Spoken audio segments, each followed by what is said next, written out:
Okay, let's get going. Random Inks Productions presents the Credible Nerds podcast with your hosts, Justin and Mark. What's up, my nerd?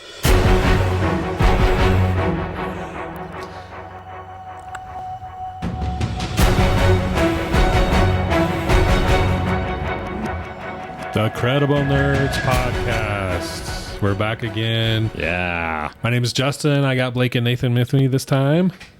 Hey, everybody. What's up? And we're here talking Mandalorian Season 2.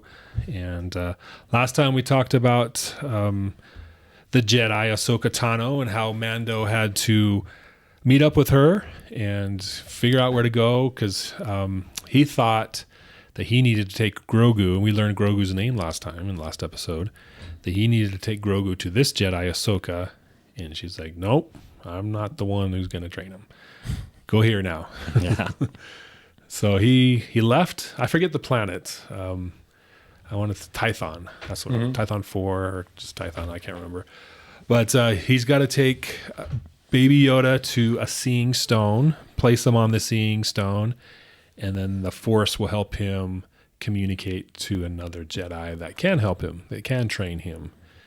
So if he reaches out. Yeah, if he reaches out. And if the other guy's listening. Yeah. Or girl. Yeah. So, another step in the adventure. Oh, now you got to go here. Get in your ship and fly to this other planet. Part of me wants to know, like, how close are these planets? Because I don't think he's jumping into hyperspace each time. I think he just flies to the next. How long does that take, right? Is that a couple days? Is it a week? There's the whole thing with the Millennium Falcon in Empire Strikes Back. When they left Hoth to go to Dagobah, how long of a journey was that? Because that correlates to how long Luke was on Dagobah training.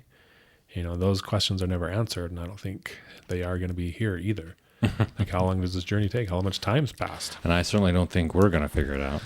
Nope.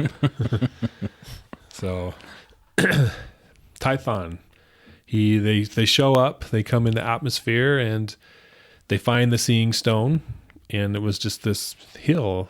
Like, on top of the hill, there's this round stone. Stonehenge-y kind of a thing. Yeah. They put Baby Yoda on there, and we actually see the Force because he's reaching out through the Force, right? Yeah, like this blue. Yeah, so outside of like Force ghosts, we see the Force. It was like a energy beam that shot up out into space, and that was first time hitting satellites. Yeah. So what do you guys think of the Seeing Stone? Like the concept, the execution, how does it relate? Does it seem Star Warsy, or does it seem too sci-fi? Or I don't know, what do you guys think, Blake? I mean, it looked cool. The way they set it up, it looked cool and everything. It wasn't something that we've seen or been introduced to in the past, so a little bit different. And I don't know. Seems like it was. It seems like maybe there's some easier ways to get a hold of other Jedis in the universe, but it was cool looking and it was set up. It was set up all right.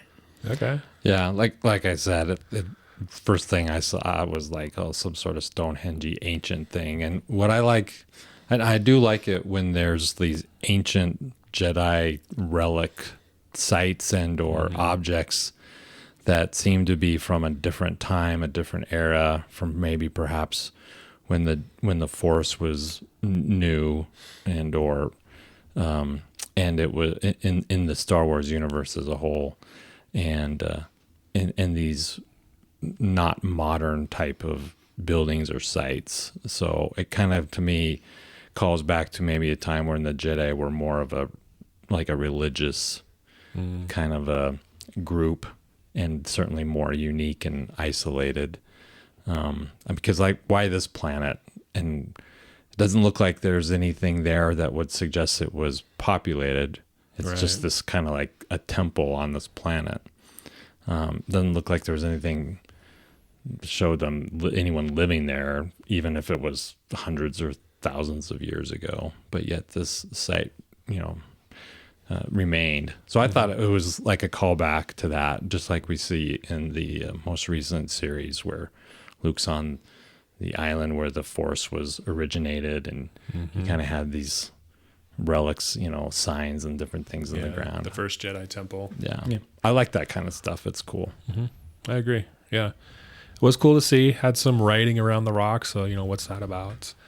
And it's a good point that Blake brings up. It's like, why don't they have access to communication? The Republic, they won the war, or the rebellion, they won the war. Yeah. So why is Luke not available? Why don't they could just do a search in the database and Yeah. he's on this planet. Let's go over there. General Luke, where are you? Yeah. What's up? Yeah. So that seemed like a little too many steps, too much vagueness. I don't know. Maybe Mando didn't want to contact the rebellion because he's got problems. Every time he runs into those X-wings, he tries to lie about who he is and hide. Yeah. So maybe that's part of it. Yeah. So, okay. But I like Tython. It was a little earthy in the sense that it's Southern California. All right. Yeah. Right. We've seen that location used in many movies, even TV shows. Yeah. I mean, I used to watch Roswell back in the day, the early 2000s, and they were always going out to that place and filming stuff. So I was like, Yeah. I think MASH 4077 was filmed around the corner. yeah.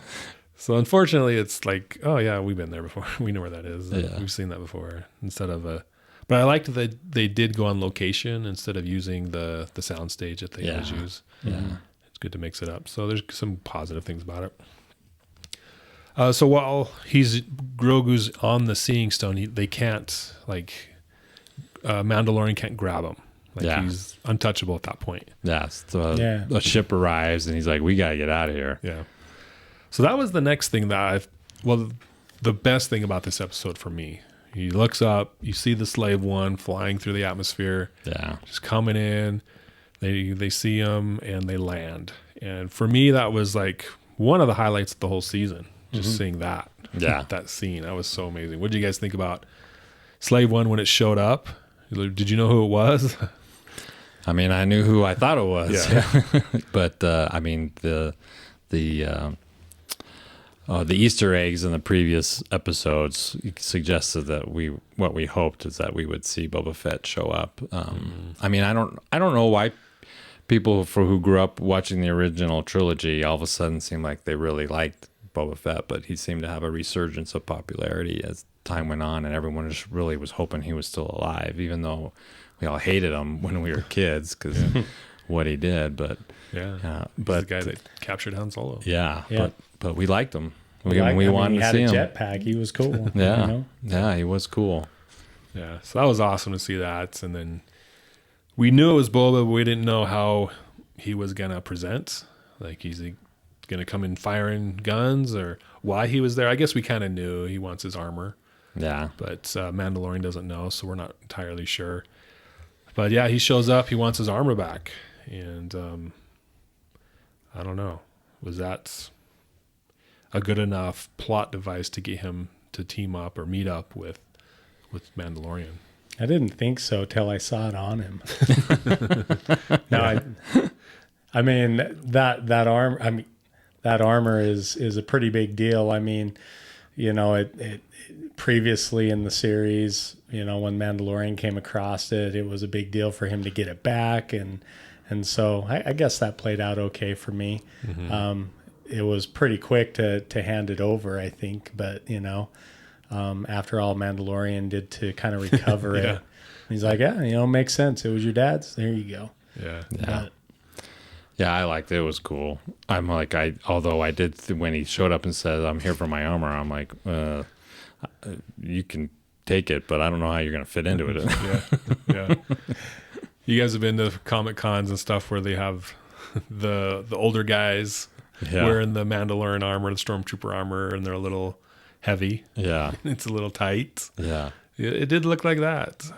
It did. And I pictured him walking into the ship because, I mean, obviously he fights the stormtroopers. He sees his opportunity, he goes in, and I just imagine him trying to put it on and just going trying to squeeze into it, and like slamming into the side of the ship and trying to suck his gut while he puts it on. Yeah. But and then when the big reveal comes out, it's just like this little piece right here. Yeah. I'm like, he must have really wanted that armor. Yeah. I could relate to him. Like, I have a me Jedi too. costume that I used to wear. Yeah. And I tried to put it on for the last Star Wars celebration, and it didn't fit anymore. Yeah. I got to loosen it up a bit. Yeah. Well, So I can relate. I'm in the same boat. Yeah. And it was 20 years ago. I mean, let's see, for our universe, for Star Wars universe, let's see, it was 3 years between episodes 2 and 3, and then 18 years between 3 and 4, so that's 21, and then 6-7 years after that, maybe 10 years after that, so it's been over 30 years in Since you wore universe. it. So Oh, at the time, yeah. Yeah. And that was fine. Obviously, Yeah. he's older. I don't Yeah. expect him to be right, look the same. And obviously, he spent all this time inside the belly of a the Sarlacc. of the Sarlacc in the Sarlacc pit. But you know, Yeah, so it is noticeable, but I didn't hold it against him, I guess. no. So because we went from Cobb Vanth, where it was like just hanging on, it was like super loose, and Yeah. then he shows up and it's barely fitting. So it's kind of funny to compare that.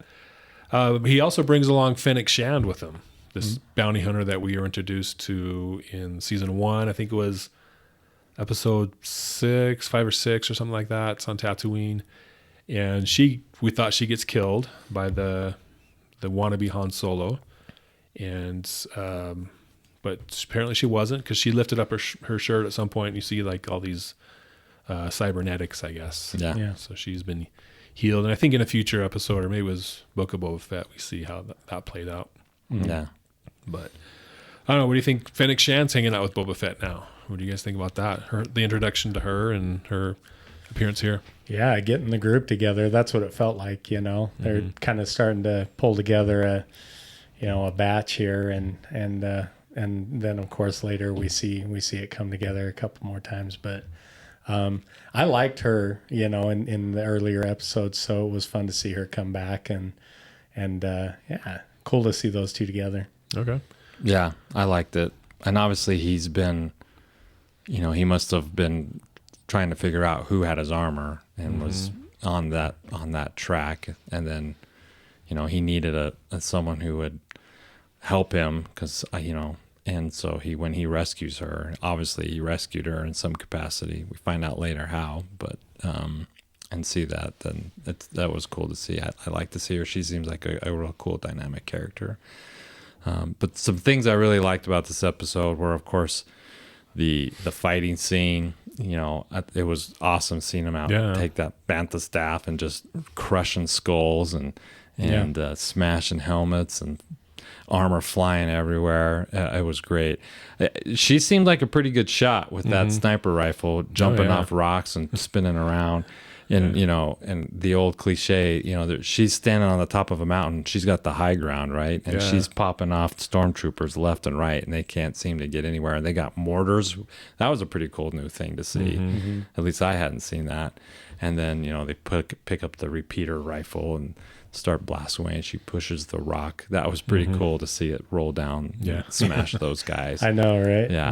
That was a cool visual. But I did feel like a little bit like, oh, she didn't miss. I mean, it seems like every scene where they showed her pull the trigger, it hit a stormtrooper, and you've got 10 or 12 stormtroopers blasting away, Surrounding her. and she's just like, I'm like, again, that trope of like, you would hope that they would sometimes feel they showing her take them out so easily. I don't know if it's a nod to how good she is or how bad they're supposed to be, but I would like it to be a little more in the middle, because if you make them look too good, too overpowered, then it's just kind of like there's no threat.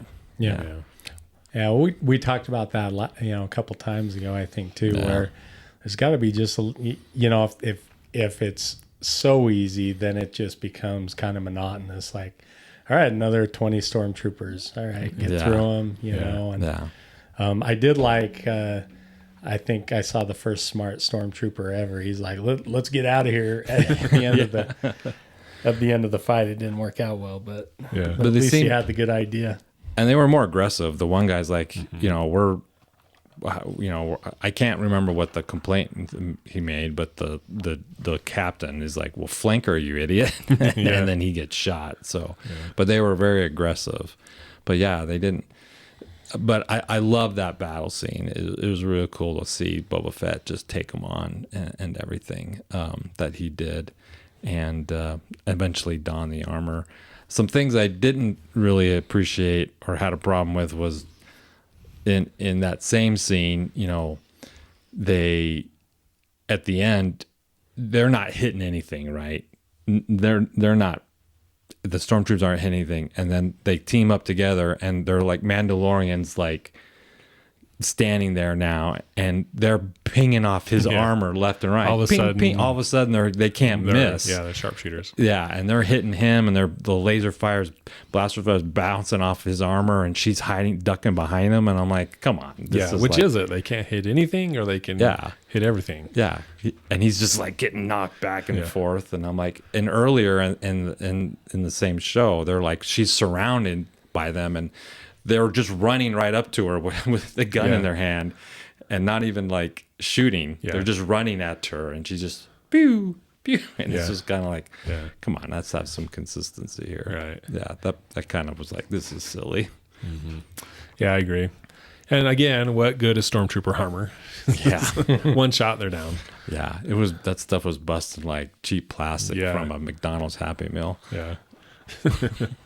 So Boba Fett, we find out later how he's so good with the gaffy stick, but he's pretty proficient. He gets the armor on, and then he's even more deadly with his knee rockets, his wrist fire, the flamethrower on his wrist, and so all these things. When you have the toy as a kid, you're like, oh, he's got this, and you're playing with it, right? And he's killing all these people, and then we actually see it live action here in this sequence. So very cool, tied in really well. Then he's got the rockets, the knee rockets, and the backpack rocket, the missile, I guess. Got to see that fire. Yeah. Mm-hmm. So he was able to showcase all his weaponry, which was pretty awesome. I thought. Yeah, it was neat to see all that stuff that we thought that the suit had an advantage, and it was cool to see how different suits have different abilities and different weapons, and none of them are the same, and that was really cool. But Mando has the whistling birds. Yeah, Boba has the knee rockets. Yep.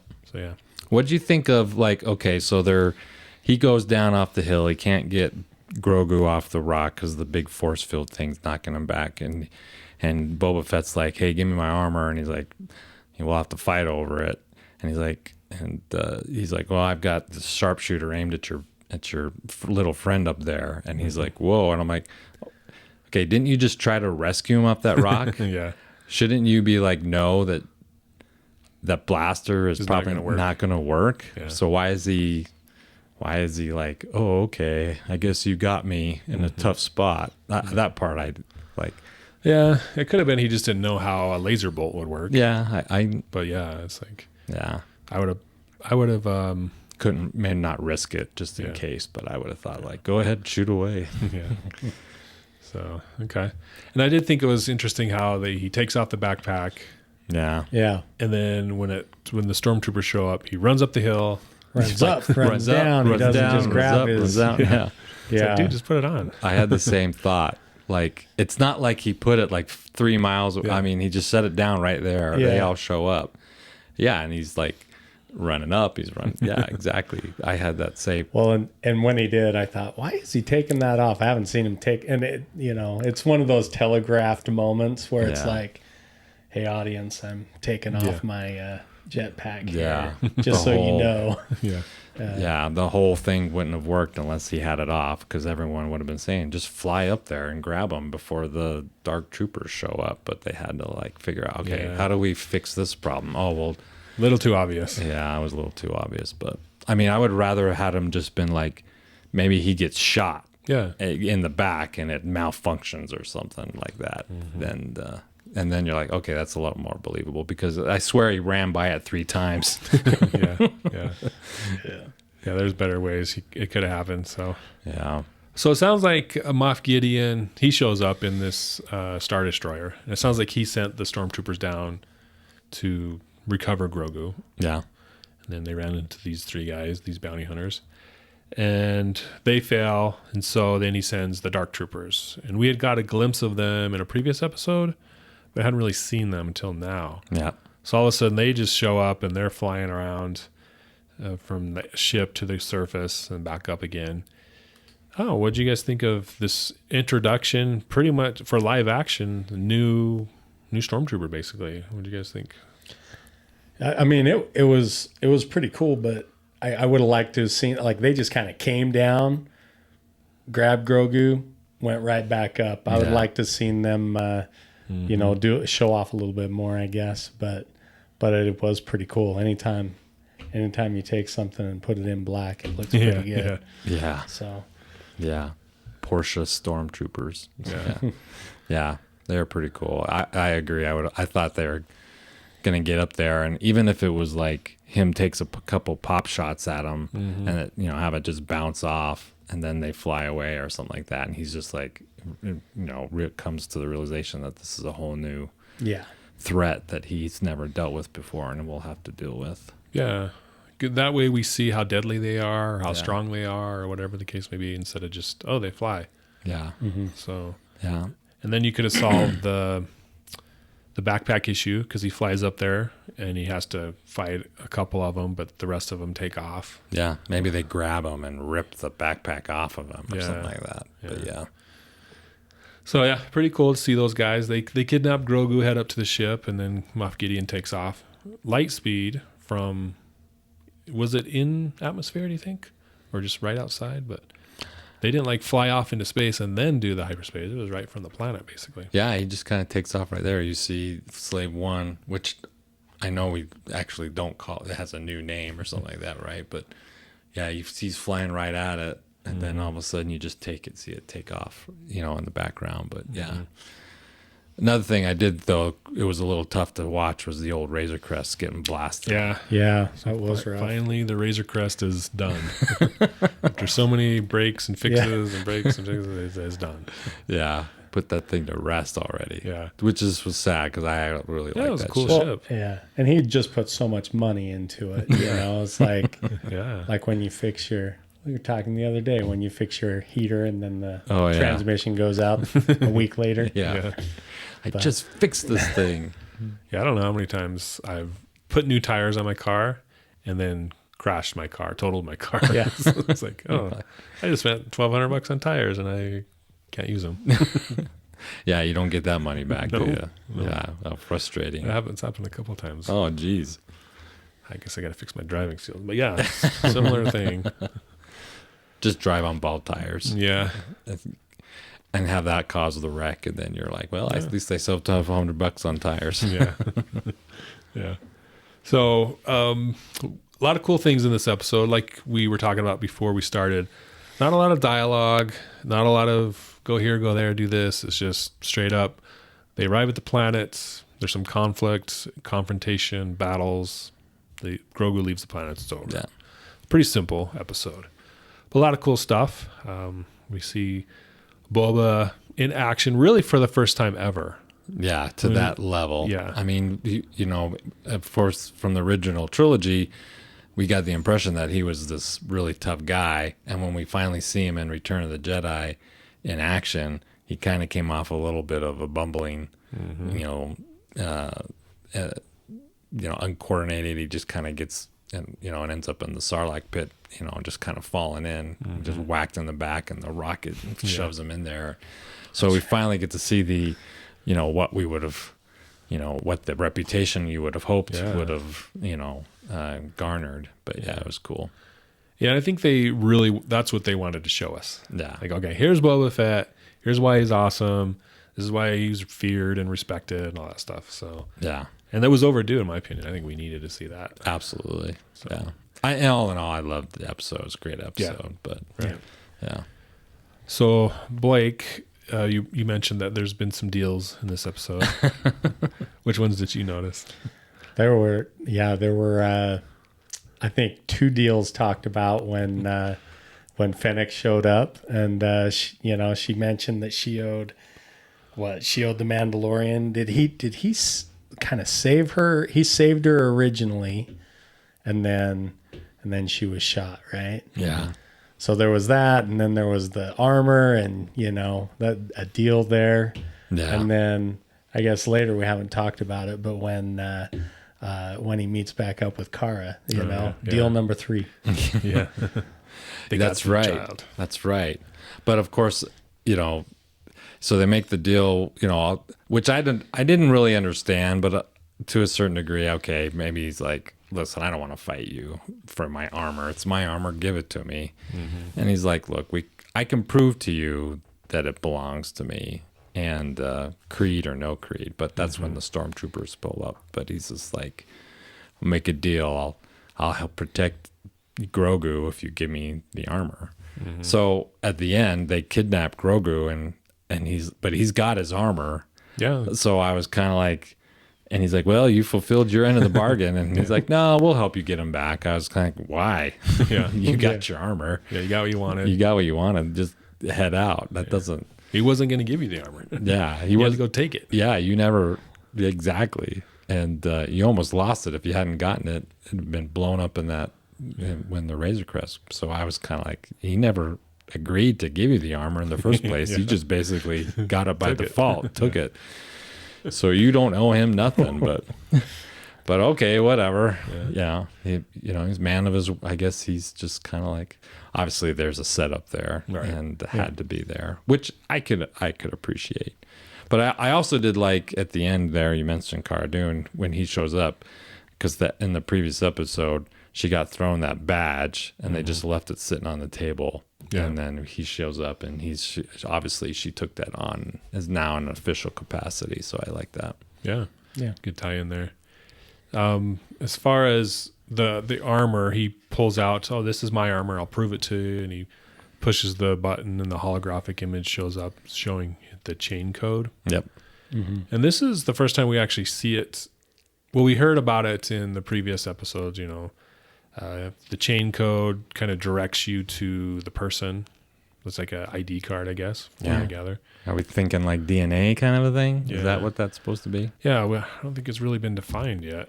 But this is the first time we actually see like the proof and how they use it, I guess. Yeah. And after this, the Bad Batch animated series showed up, and they really started talking. They talk about the beginnings of the chain code. When the Empire first came into power, all the citizens had to register with the Empire and get a chain code, like their ID card. And so there was some resistance to that. Like, Social security number. Yeah, pretty much. So it's an identification thing. And so you couldn't travel between planets without a chain code. To do business with the Empire, you had to have a chain code. So it started right after the Empire took over and started consolidating power. Gotcha. And here we are, however many years later, they're still using it and still part of the universe. So it's been a recent introduction, and I kind of like it. Yeah. I don't know. It's a good layer of story that's not that big of a deal, but it's good to know. Yeah. Yeah. I mean, not to delve too much into it, but obviously the Empire's always kind of had this kind of tie into like the neo-Nazi type of, in Germany and that era, and it kind of mimics that in a certain degree. And we're seeing it fairly somewhat heavily in the Andor series currently right now. Yeah. So it's so that's kind of ties into that, which I see it. It's interesting. Yeah. Well, with what was I gonna say? Shoot. Oh, with Moff Gideon showing up and Boba flying up in his ship to like try and get Grogu back. This is when he realizes the Empire's still around. Yeah. Right. Yeah. So he's like, He kind of says that. He's like, not only is it the Empire, but like they're back. Yeah. This is a big deal. Yeah. Yeah. So obviously he's been in the Sarlacc pit, but not the whole time. Yeah. Right? So I don't know. I guess he didn't hear about it on Tatooine, which I guess is reasonable. It's pretty far out there. Mm-hmm. but it kind of also shows us how the Empire isn't as strong as it was. It's not everywhere like it used to be, but it's still there. And I hope they define that. Like, what is the status of the Empire Yeah. in the current show? So even though this is supposed to take place 5 years after Return of the Jedi, right? So I mean, obviously the Empire has been demolished for the most part, but as what seems like we suggested, and we even touched on either discussions, it's the Outer Rim area that they're struggling with and keeping tabs on what's happening, and that seems to be where the Empire is kind of like, it's kind of a role reversal. You know, the Resistance, the Rebels, all the different factions, they all kind of originated in the Outer Rim, and now it's kind of reversed, and now the Republic is running things, and the Empire, or the remnants of it, they have all seem to have escaped out, and they're trying to rebuild. It seems like, because for them to have that big of a ship, and when they meet, when they go to the planet where he meets the other Mandalorians, I can't believe I'm forgetting her name. Bo-Katan. I mean, they're running shipments off that planet. So obviously it's more than just him walking in a ship. There's got to be something behind him too, something bigger. There's still some organization there. Yeah. Communication between the different places. Yeah, and I wonder how big the Empire still is, because we haven't really seen a show of force. It's just a ship here, a ship there. Yeah. Base here. Yeah. So, but we see something in the next episode, which we'll talk about next week, that kind of talks about that too. Yeah. Yep. So overall, good episode. I liked it. Like you said, a lot of action. I would give it like probably a 9. It's one of the better episodes in this series.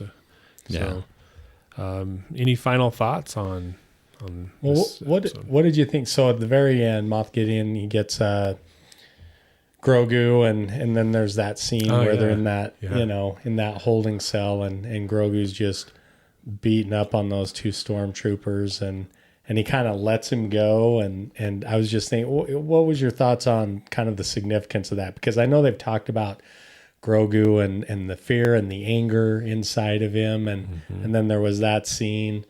Yeah, I could, were they trying to set something up there on, what we see from Grogu going forward and his path and struggle? Or I think we do. I think it is kind of a foreshadowing of his struggles, because he did try to force choke Cara Dune at some point when they were like arm wrestling or something. He tried that, so he's got this mean side to him, this dark side to him, that he's been through some trauma when he was in the Jedi Temple. He saw the stormtroopers attacking the Jedi and killing his friends and all that. Yeah. And then he went dark, whatever that means. So I think we'll see some struggle between light side and dark side. What's he going to choose? Yeah. I liked it. I just looked at him, and Moff Gideon being who he is and the position he has, to see Grogu demonstrate the strength and power, he likes that. He likes to witness the raw power. That's kind of something that just appeals to him, and he's just like, bounce those guys off the walls. Let me see it. Yeah. And then of course he also seems to have known somehow that by doing so it tires him out, because he's just kind of like, you're tired now, aren't you? Like he knew that would be what would happen, and he wouldn't be at risk of being hurt or attacked by Grogu. So I think it was kind of a to accomplish 2 things. A, he just enjoyed watching it, and B, he would feel more safe. Yeah. Okay. And it was cool to see Grogu in those cute little handcuffs. Yeah. I was like, I turned to my son, I'm like, so do they have like just like a big closet of various size handcuffs? Yeah. Okay, we got the Wookiee ones, got the human ones, the Jawa. Pretty sure. I mean, I'm pretty sure those were like thumb cuffs or something. Yeah. Like, isn't that convenient that they got handcuffs to fit a little baby? Yeah. Thumb cuts. How often are they threatened by little babies that they that they need to have a supply of baby handcuffs? Yeah. I wonder if they prevent him from using the Force too. Yeah. 'Cause if he has handcuffs on, it doesn't matter. Right. Yeah. In theory. Yeah. Shackle him. Shackle. Like shackle that little thing. Maybe there's like a bark collar. They push the button, it shocks him. Use the Force. It gives you a little shot. He's using it again. Push the button. Yeah. Yeah. So I thought that was funny. I'm like, well, isn't that convenient? well, I'm curious now that you brought that up, like where does Grogu go from here story wise? I think next season is Din Djarin returning to Mandalorian and taking power, becoming the leader, or at least being involved in that process. So I think it's going to center a lot on him and his journey. But where does that leave Grogu? I thought with, spoiler alert, it's been a couple of years, but with him ended up going where he goes to train at the end, and what we see in Book of Boba Fett, like he would start to separate from the Mandalorian story Yeah. and do his own journey with Luke, training and learning the Force and all that stuff. But that didn't happen. At the end of the series, they end up back together. So it's Yeah. like, at some point, we need to see Grogu become who he is going to be. Yeah. Unless they're going to do a whole new series, like say Mandalorian season 3 is the last one, and then it's like Grogu, a Star Wars story or something. Yeah. Yeah. I don't foresee that happening. And I was a little disappointed how they just kind of that whole portion in the Book of Boba Fett where they kind of break away from the main story and go and show what happens there. And it was just like 1 or 2 episodes that it was like, we've got this big build up and like all these episodes leading up to where they finally get him to where he's at. And then it's like, and like, it takes a whole season basically for him to get there. And then 1 episode for him to be like, I'm going back. Yeah. not my thing. Yeah. Yeah. I was just same. I was disappointed in that. Yeah, I'm That's like, how that turned out. that was kind of It was quick. lame. Yeah, maybe they build on it, and you were like, "Oh, that's cool. That it makes sense." I don't know, but for now, yeah, it's like, why did they do that? Yeah. So, Spoiler alert. yeah. Sorry, guys. If you haven't seen by now, I don't know what to tell you. So when is season 3 supposed to come out? In March? Yeah, they haven't really February. said. Just like early 2023, Gotcha. from what I remember. But I would say, yeah, February, March is when I would look for it. Because, well, they like to stagger their shows, right? So they're not 2 or 3 series going on at the same time. And this Andor has, I think, 4 episodes more. So another month or so. Then there'll be the Christmas break, and then Bad Batch starts January 4th. And that's about 12 episodes. And so after that is when we're going to see Mandalorian. So it could be March, April before we see it. I'm looking to see if there's anything in here, but Yeah, just the way they've historically, staggered their Star Wars shows. So there's one going on at one time, and then it ends, and then the next big one starts after that. so this says it's scheduled to premiere February 22nd, Oh, okay. and that a 4th season is in development, Oh, nice. according to Wikipedia. Yeah, Wikipedia. Wookie or Wiki? Wikipedia. Oh, that's not the Not official Star Wiki, Wars no. source. Yep. I mean, I don't know. Yep, just had to put that out there. Wikipedia. Okay. Well, yeah, that'd be cool. They're playing the long game because it takes like 2 years to make one season, apparently. Yeah. Yeah. Yeah. So when I'm 60 years old, I'll finally get a resolution. Nah. So, okay. Well, what do you think, Nathan, as far as like if you were to rate this season? I give it a 9. What would This you say? season, This episode. well, this episode, yeah, I'd probably give it a 7 or 8. The thing with me is like, you kind of, if you'd asked me right after we watched it, I would have said 10 out of 10, right? I whenever I rewatch things, I always kind of like Pick it tend to apart. pick it apart more because Which is I good. analyze it. When I first watch something, I just enjoy the ride. Yeah. And this whole series and season, I've really liked it. But now that we're doing a rewatch and analyzing them, yeah, it's easy to pick stuff up and kind of like maybe downgrade it. But at the end of the day, to me, it doesn't hurt my experience. I still enjoy them. Yeah. So yeah. Yeah, that's a good point. I think if it would, for me, it's all Boba Fett, seeing him in action for the first time and all that. If it would have been some other random bounty hunter, I'd be like, 7, 6, maybe. Yeah. Not as good. But since it's the name Boba Fett and Tamura Morrison back, that's what bumps it up for me. Yeah. So, what about for you, Blake? Yeah, the same thing. Maybe an 8 or something. Seeing Boba Fett again and seeing him in action, right. like we talked about, was super cool. And it again, like you say, Nate, when I watched it the first time, I was like, oh man, what's next?